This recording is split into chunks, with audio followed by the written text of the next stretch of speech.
Bom dia, nono ano, tudo bem? Então, pessoal, a gente vai entrar agora na unidade 4, falar sobre futurismo, op art, pop art. Esse movimento artístico, ele tá no início do século XX, e ele é um movimento que está falando sobre a mudança na sociedade com os avanços tecnológicos. Ele vai falar muito sobre movimento. Quando você for estudar, dar uma olhada nos slides, nas imagens que eu vou estar passando dos artistas, vocês vão ver que o futurismo está todo envolvido nas novas tecnologias que surgem no início do século. Ele vai estar falando sobre a indústria, ele vai estar falando sobre a velocidade das máquinas, ele vai estar falando sobre o automóvel, quando o automóvel surge nesse momento. E essa velocidade, esse novo conceito da sociedade está tendo, da eletricidade, tudo isso vai influenciar o movimento futurista. É aquela visão de futuro realmente. A gente vai falar sobre o movimento op art, que é o movimento pop, e aí a gente vai entrar... É um movimento que inicia nos Estados Unidos, vai estar falando sobre as propagandas, é um movimento artístico muito ligado à propaganda, e é naquela época, em 1960, sobre o consumismo. Ao mesmo tempo uma crítica e ao mesmo tempo te induzindo ao consumismo popular. A gente já também vai falando sobre a op art, que é a arte que está envolvida com a óptica da física, que é sobre a ilusão de ótica, vamos falar assim, que é quando os movimentos, você pode imaginar que as imagens estão se mexendo. Então eu vou estar explicando cada movimento, cada característica que eles têm, como eles se desenvolveram, quando eles começaram. E depois vocês vão estar fazendo o exercício, o da página 97, o da página 99 e o da página 100. E depois eu vou botar o vídeo de resposta e vou fazer também um outro questionário que vai estar no portal do NetBio.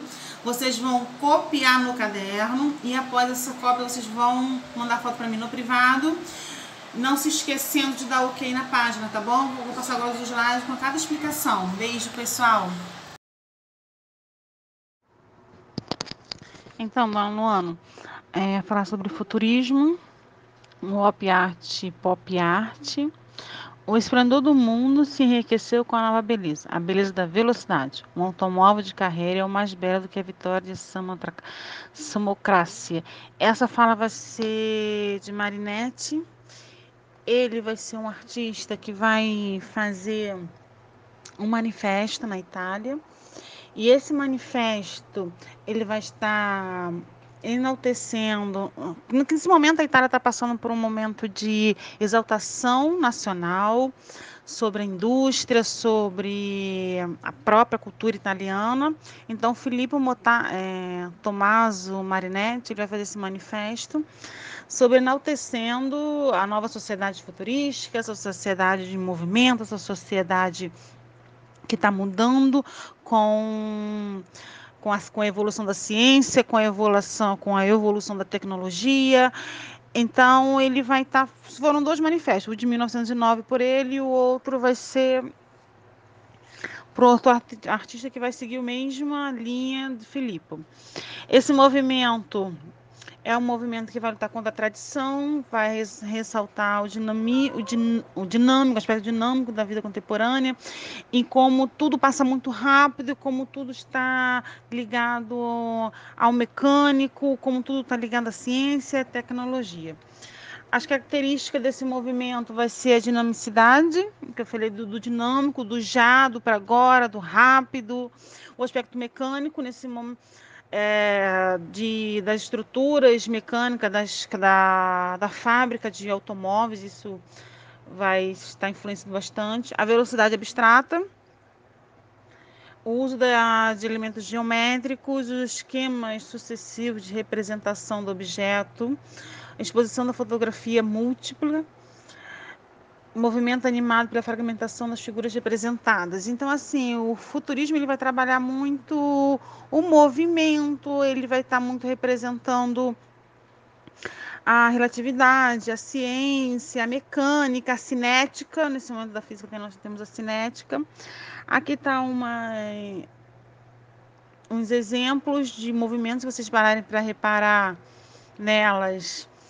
Se você fixar os seus olhos em determinado ponto, você vai perceber a movimentação, a impressão de movimento, as figuras geométricas, as linhas, as cores fortes.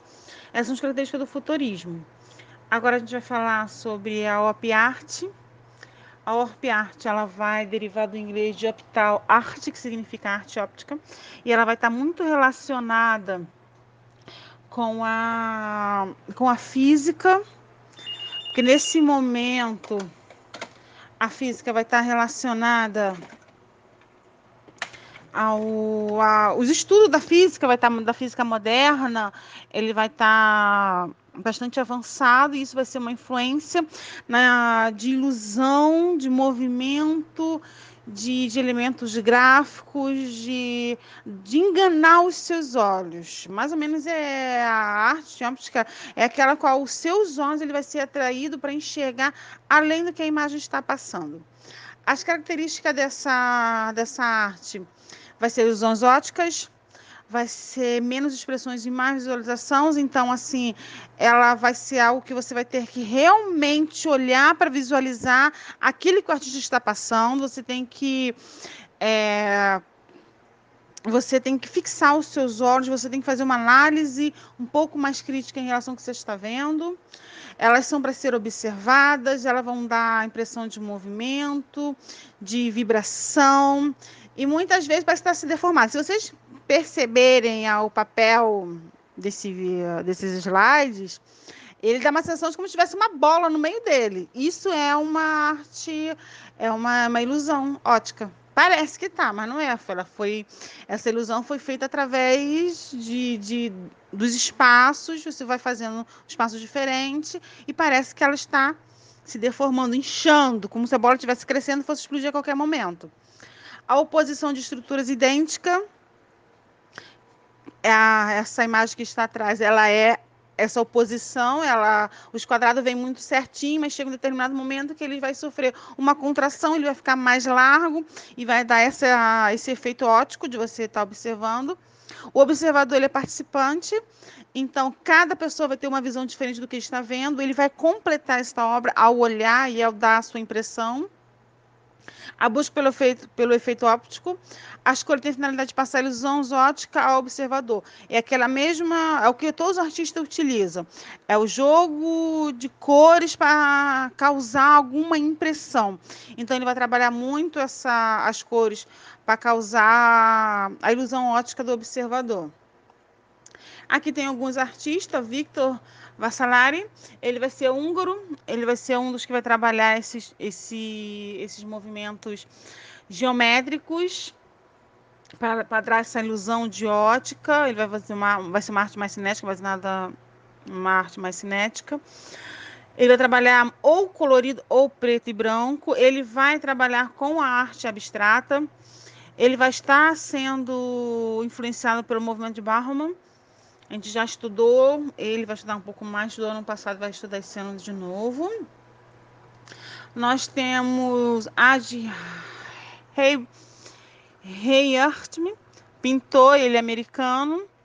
Ele vai trabalhar com minimalismo, que são expressões mínimas, e vai usar muito preto, as variações das cores, para causar essa ilusão de ótica. Ele não segue com os atributos convencionais da pintura. E a arte moderna ela vai trabalhar com isso, ela vai sair do convencional para impressionar. Nós temos Alexandre Calder. Ele vai trabalhar, as peças dele vão ser mobílias, ele vai trabalhar muito com o agito da natureza. Então, as peças dele são umas fixadas por fio e o balanço do vento vai produzir outra imagem. Ele vai... a ideia de movimento dele, das peças dele, vai ser assim. Ele vai trabalhar tanto com a pintura quanto com a escultura. E agora a gente tem o pop art. Ele surge nos Estados Unidos e na Inglaterra em 1955. Nesse momento aqui, está vivendo o momento do consumismo no mundo. É o período pós-guerra. é um período que as pessoas estão reerguendo, a qual as pessoas querem valorizar a vida e eles vão querer fazer isso através do consumismo. O termo pop art vem da arte popular, do inglês pop art, que significa isso, arte popular. Foi utilizada pelo crítico inglês Lawrence Warren para denominar uma arte popular que estava sendo criada na publicidade, como eu falei. Esse pop art ele vai estar muito envolvido com a publicidade. Hoje, quando usamos a imagem de um artista para determinado produto, isso é pop art, é tornar a arte popular. As características dela são a figura de linguagem figurativa e realista, referindo-se a costumes, ideias e aparência do mundo contemporâneo. Tem muito a ver com agora, com hoje, com a linguagem da boa vida, da linguagem de uma vida de excelência através do consumismo. Temática extraída do meio ambiente urbano. E nesse ambiente do meio urbano, significa que ele vai usar tudo que está à sua volta: os quadrinhos, o jornal, o cinema, as histórias, a televisão, o comercial, tudo isso vai estar dentro dessa pop art, tudo isso vai usar a pop art dentro do seu meio, a ausência de planejamento crítico, apesar de falar sobre o consumismo, criticar o consumismo, não é tão às caras. É uma maneira subjetiva, é uma maneira de sarcasmo, de mostrar a publicidade e para você fazer uma crítica. Então, não é um planejamento, não tem essa ausência de planejamento crítico. Representação do caráter inexpressivo, preferencialmente frontal repetitivo. Significa o quê?